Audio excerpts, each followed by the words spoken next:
South Africa Sri Lanka ته شکست ورکو. Sri Lanka والا سوچ کوي چې کاش ټارګټ موږ صرف او صرف 120 یا 125 رنز ورکړی وي نو دا میچ مونږ په خپل نوم باندې کړی وي. دا غي وجه او ریزن دا دی چې نن ک پچ تاسو کتلې نن چې وکټ ک تاسو کتلې ډیر زیاته سخت وا د بیټسمنانو لپاره بالکل په فیور کې نه و د بیټسمنانو سپورټ ټوټلی پچ ورکاو بالرانو ته دوه سایډونو ته تاسو وکتل هم د ساوث افریقا بالرانو ته سپورټ ورکو هم د श्रीलंका بالرانو ته سپورټ ورکو. ټارګټ ډیر زیات کمزور او ډیر زیات وړو کې ټارګټ کو تاسو کتلې 78 رنز ټارګټ څه شه دی. سوچ مې دا کاو او زما خپل رائے دا و چې ساوث افریقا با دا ټارګټ جست ودن 10 اوور میکسیمم جست ودن 10 اوور یا چې هر ډیلر چې 12 اوور کې دا ټارګټ چیس کې چرته یو وکټ یا دوه وکټ په پریو دي خو هغه شانته کې श्रीलंका والا بالکل نه کلا مطلب دا سی ونه کلا چې 78 رنز ټارګټ دی ساوث افریقا والا میچ واخلي تاسو وګټو دا سی بالکل نه کلا دومره په اسانه باندې ساوث افریقا ته دغه میچ پرې نه خو مقابله ورسره ډیر زیات خپل وکړه او ډیر زیات برابر مقابله ورسره وکړه څنګه چې دا غو بالرانو زبردست بالینګ کړو د ساوث افریقا والا دغه شانته کې श्रीलंका بالرانو هم ډیر زیات زبردست بالینګ کو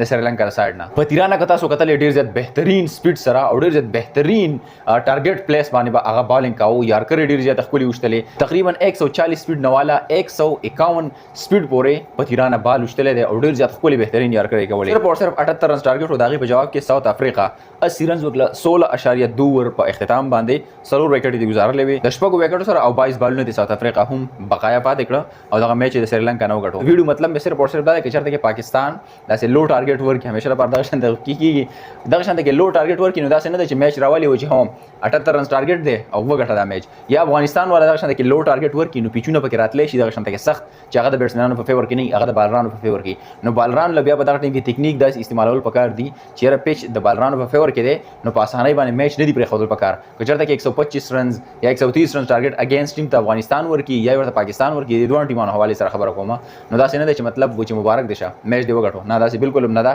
بالران بیا په ټیم کې ځان نه خلو باسي او دغه میچ به خپل ځان طرف ته راړي وجه دا چې دا پیچ د بیټسمنانو په فیور کې بني دا به د بالرانو په فیور کې او بالر بدلته کې خپل کردار ادا کوي. خپل رائے را سره کمنټ کې شامل کړئ ان شاء الله ملوي کې نو ویډیو کې تر هغه د مال کې اجازه الله پامان.